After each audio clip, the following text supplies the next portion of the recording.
Hello, I'm Mark McEwen, and I'm excited about this new part of my life called McEwen's Mark.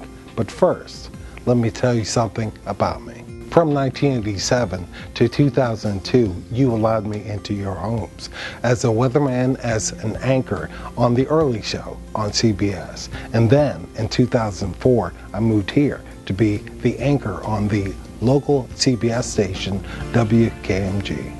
In late 2005, my family and I were struck with a major tragedy. I suffered a massive stroke. Doctors said I had to learn to walk again, to talk again, and swallow again. I was determined to do the one thing I did before the stroke, doing this. Well, guess what? I'm back with McEwen's Mark.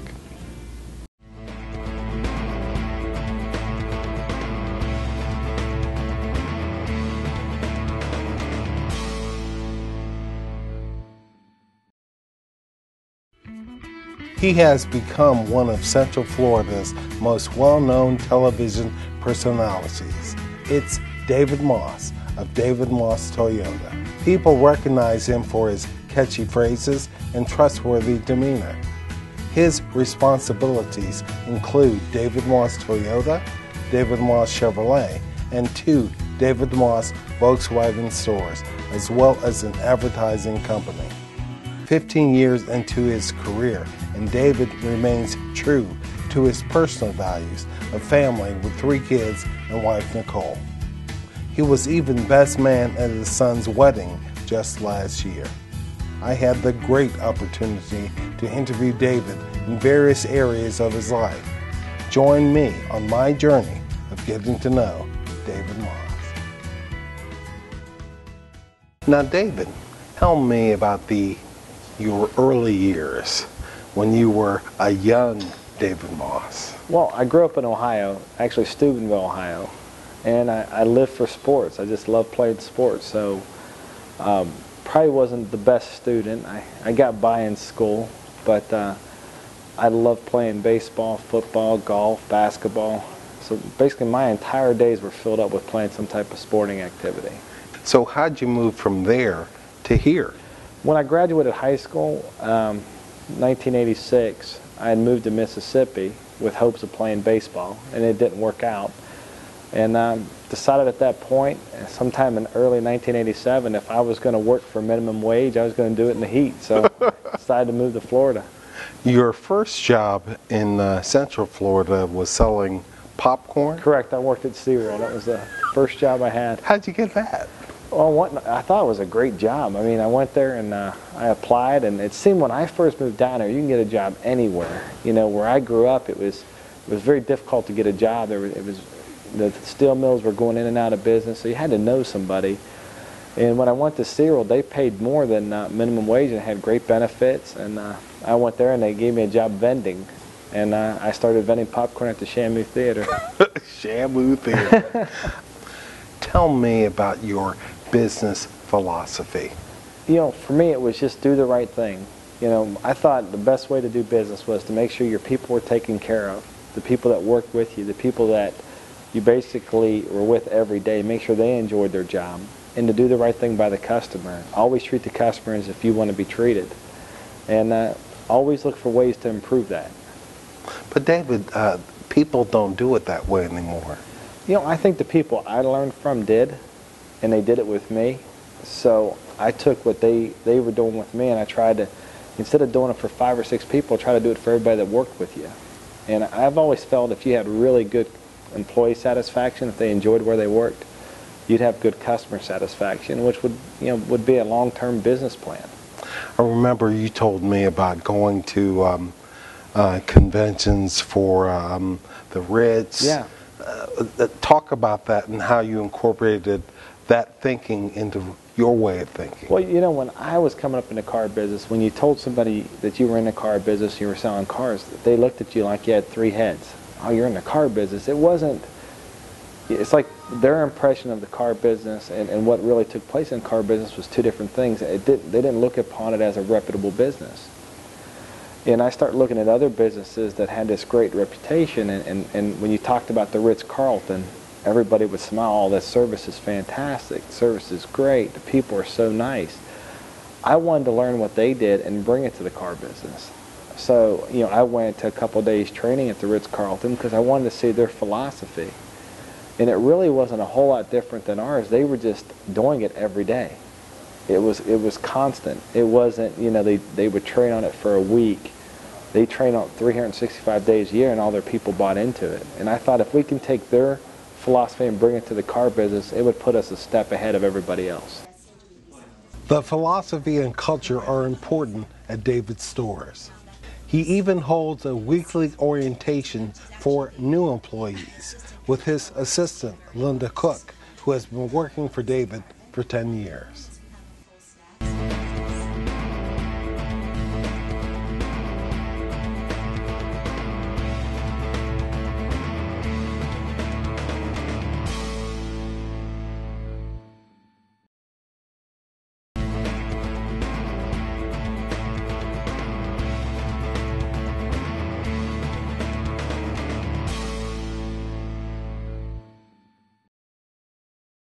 I've noticed that your salespeople have a phrase on their name tags. Yes. One person can make a difference. Why do they have that on their name tags? Well, you know Linda Cook. Linda really came up with that because we felt if we can convince all of our employees that if they went over and above, it was reflecting the whole dealership. And that whether it was their department or not, whatever department they were in, their job was to take care of our customer. And she starts at when we do a new hire orientation, she starts with that one person can make a difference. And it's just something we've been doing since she put it in place, and she's really helped every employee see how important they are. Well, but when I pull up, they are the nicest, friendliest people, and they're here to sell you a car. Correct. But they're also here to be nice and friendly. I like all that, David. I love the people we get to work with. I do. We've done, I think, a really good job of surrounding ourselves around people that get it. You know, when you get to the point where we've gotten to business-wise, we have over 500 employees. It gets very difficult to get them all to buy in. But our from Linda Cook and our entire management team down, they do such a good job of making sure our employees know what they're here for, and that's really to take care of the customer. Toyota, Volkswagen, Chevrolet. Let's take them one at a time. Why Toyota? Toyota was where I got my start, and that's the first store I went to sell cars was Toyota, and I love the Toyota philosophy. I mean, they have this thing, Mark. It's called Kaizen, and it is unbelievable. It's a philosophy that they believe that you continually try to improve no matter how good you are. And if something's not going right, they stop it. It's like they pull the plug. Let's stop and let's fix it right now. Let's not put it off. Their philosophy and how they treat us as dealers is unbelievable. I mean, when people talk to me about the car business, when you mention Toyota, my face lights up because I'm so proud to be part of Toyota. And when you tell people that you're a Toyota dealer, they're like, "You're a Toyota dealer, wow." And it's unlike working with any company you can imagine. It's the best of the best.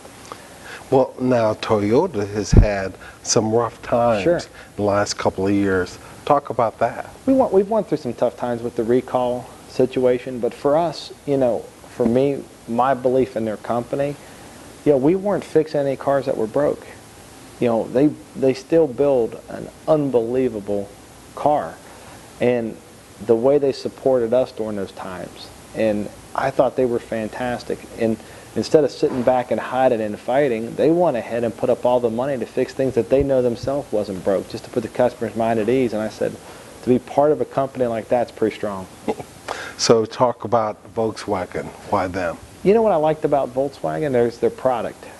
Their product was getting better and better. And Volkswagen is the #1 selling brand everywhere else except North America. And I didn't know that when I first started looking at Volkswagen. I just kept seeing their cars on the road, and they were looking better and better and better. And I met with the people from Volkswagen, and I spent some time around them, and I liked everything that they said. And Volkswagen is more of a niche car. I call it, it's like a cult. You know, people that buy German engineering vehicles, they tend to stay with German engineering vehicles. And Volkswagen is making a killer product. The product's fantastic, and their customer service, what they demand from the dealers is really, it's unbelievable what they ask us to do for customers. Well, you've talked about Japanese cars, German cars. Let's talk about American cars, Chevrolet. As a kid growing up, it was Chevrolet and Ford. And I grew up in a small steel mill town, and you know, you didn't talk about Toyota or Honda or German engineering cars. I mean, it was Ford and Chevy. And you know, with Chevrolet, my thought with Chevrolet is they were top 1 or 2 American branded vehicles between them and Ford. And I thought, well, how great would it be to have a Toyota store, the #1 import store, and the #1 domestic store side by side. And that's really where Chevy came in to play. I get excited about Chevrolet because their commitment to their quality right now is fantastic. The brand, the customer is very loyal to the brand. And I thought it would be just awesome to be with a company that was really, you know, based in America, had strong loyalty. One other thing, you talked about email and the internet. Yeah. I know that's very important to you in your business. Why? Well, if you can get a customer's email address, you can stay in contact with them, and it doesn't cost you anything. You can get in contact with them when their car needs serviced. You can get in contact with them if you have a special and they didn't buy from you. You can keep the information in front of them at no cost. Advertising is very expensive, but the best form of advertising is when you're doing it one-on-one. The internet, we got into the internet business a long time ago because we believe customers research when they're buying major things before they go in and buy it. The internet, we feel like 95% of all of our customers that buy a car from us go to our website before they even come in the store. So you have to be able to communicate with them without knowing that you're communicating with them. People everywhere you go say, whatever it takes. Yeah. You had make the right choice, choose wisely, and now whatever it takes. Where did those phrases come from? The choose wisely was something that when I first took over a Toyota store, they were doing bits and pieces of it. When they were trying to get the customers to say, hey, we're giving you all the information, you know, make the right choice or choose wisely. And I really liked choose wisely, so we kind of adopted it and made it our own and did every spot with that. And then make the right choice, I really think, you know, I was watching television and I seen a Ray Charles commercial when he was doing Pepsi. And I think he was saying the right choice, the right, you know. Yeah. And I said, well, God, if we could ever get something like that in our commercials, and that's where I kind of came up with make the right choice. And then when I switched over to whatever it takes, it was Joe Gibbs. Joe Gibbs was speaking, and he was talking about football, and that he always left when they would come out of the when they come out of their locker rooms and they're heading onto the field. He always had this sign that they had to hit, and it said whatever it takes. And he said he lives by that in everything he did. It was whatever it takes. With his faith, it was whatever it takes. With his family, it's whatever it takes. And I said, God, something so simple. We all grew up with that in sports. That, you know, we'd get on the field and we'd say, hey, we're going to do whatever it takes. Well, I thought if we could ever let the customer know that we'll do whatever it takes, because that's what we do every day. Yeah. And whatever it takes just seemed to stick longer than anything else. We change about every couple of years, but whatever it takes, I think, is now 5 years. I was nervous, Mark. How'd that happen? When I was first on film, first doing it, I was so nervous I didn't know what to do with my hands.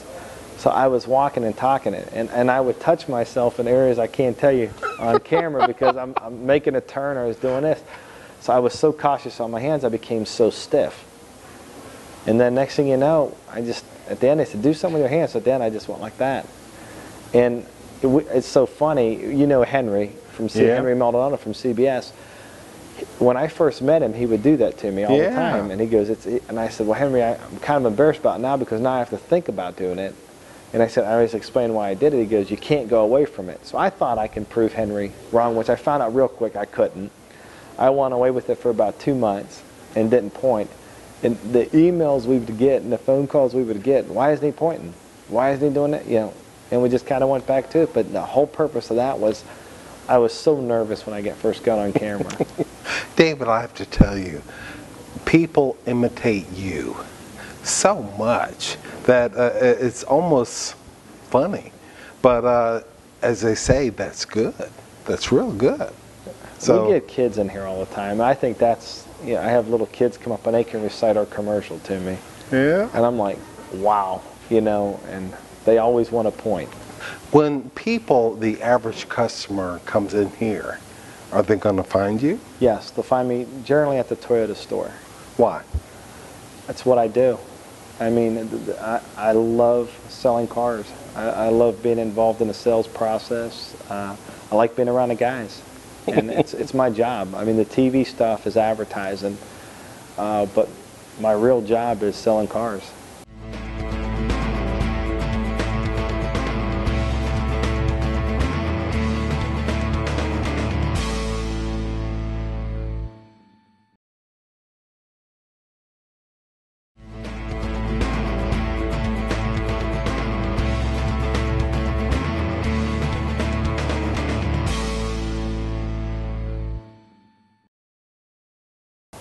David, why do you think you've taken to this industry like a fish to water? Why do you think that is? I think it's a people business. I love being around people.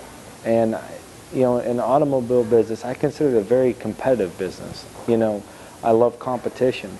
So I think being able to interact with people and be able to compete in business, it was really like being involved in sports, and it just came natural at that point.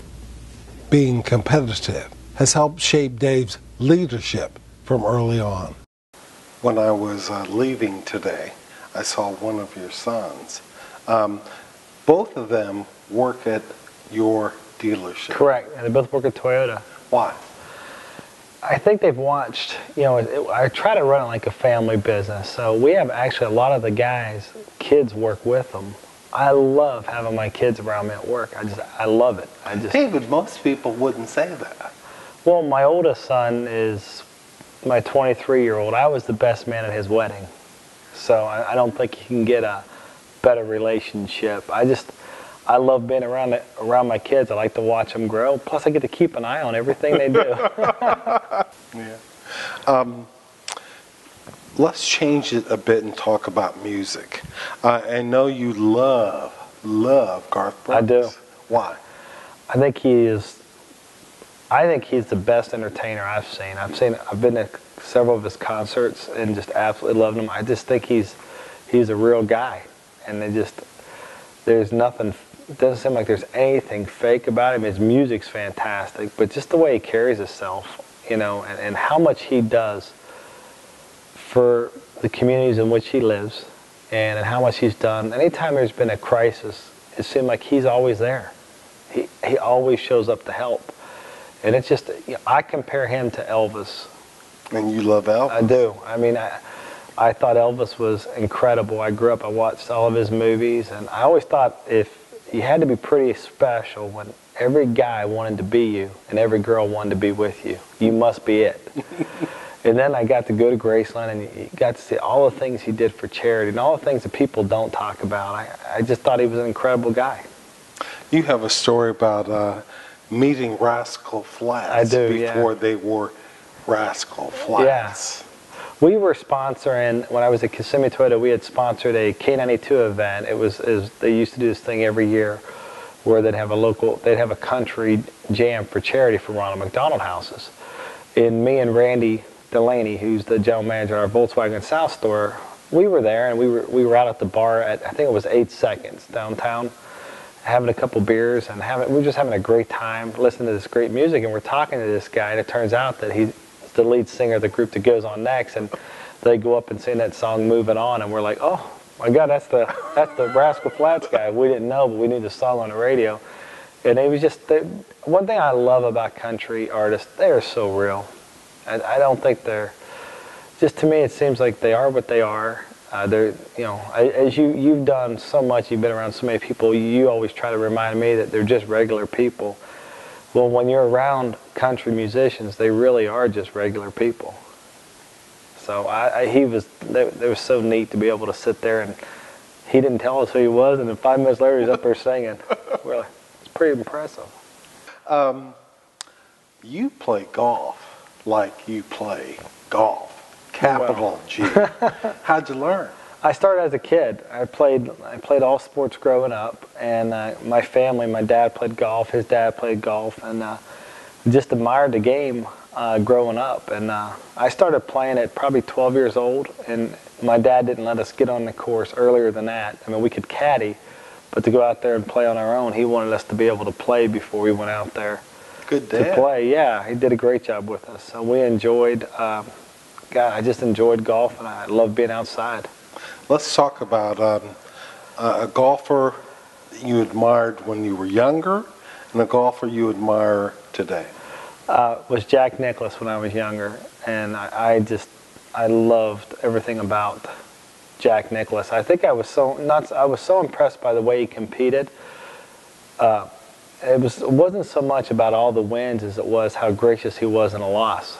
He just carried himself in a manner. I said, God, if I could ever carry myself like that. Then all the things I heard about him as a family man and as a father, I just admired him. I still to this day admire him. How about a golfer today? Of all the golfers today, probably Phil Mickelson. And why?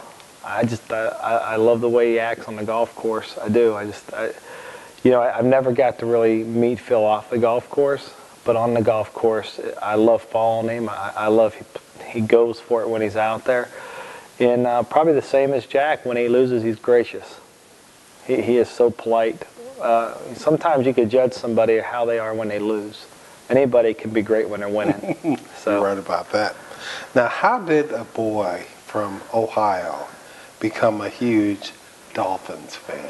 I'm glad you bring that up because I live and die the Dolphins. And why? 1972, I started watching football. I was 4 years old, and they were undefeated, and I just loved it.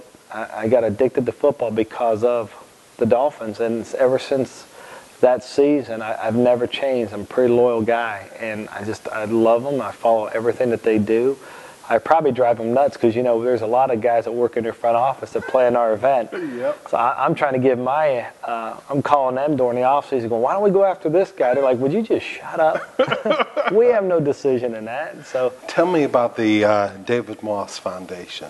Well, the foundation we started about 8 years ago, and it's something that it's near and dear to my heart, Nicole's, the kids. We have about 10 board members that have been with us since day one. It's a foundation and it's set up to really help raise money for kids that have life-threatening illnesses and charities that support kids and their families.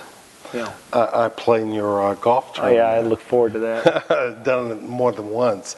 Tell me about that tournament. We did our first celebrity golf tournament 7 years ago. We did golf. I love golf. It's one of my favorite things to do, and I know so many athletes that live in our area that I've gotten to know over the years that love to play golf, and it was a way that we could raise good money and have fun doing it. So Fred helped orchestrate, got in with us, helped orchestrate to make it bigger and bigger and bigger every year so we could raise more money. It just seems like people enjoy playing golf and getting to play with a local celebrity or a professional athlete or actors or people from your line of work, Mark. I mean, people get to play golf with you, and it's incredible. It's memories they can tell their families about and have fun and raise money for these kids. We had a ball. Oh, we had a great time. So we made a lot of putts. Well,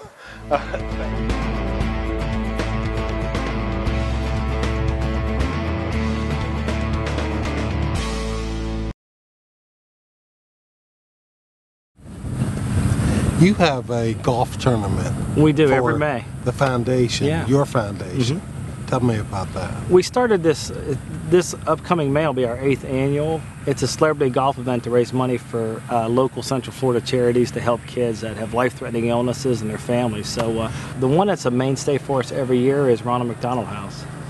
Ronald McDonald House has a stone. One of the houses has a stone for your mom, Yeah. Victoria. How'd that come about? My mom was so instrumental in our foundation, and she had passed away this January. So Sorry to hear that. I appreciate that. I think you've met her. She was a great woman, and we wanted to find some way to keep her her legacy moving forward. And she loved the Ronald McDonald House and loved us being involved in it. So instead of people sending flowers, we asked them to donate money so we can put a stone out there in her name. So, and I'm sure she'd be proud looking down. So, they say the acorn doesn't fall far from the tree. She was definitely a special lady, there's no doubt. Well, shall we hit? Let's hit, absolutely. I hope you enjoyed this episode of McEwen's Mark. Stay tuned for more episodes.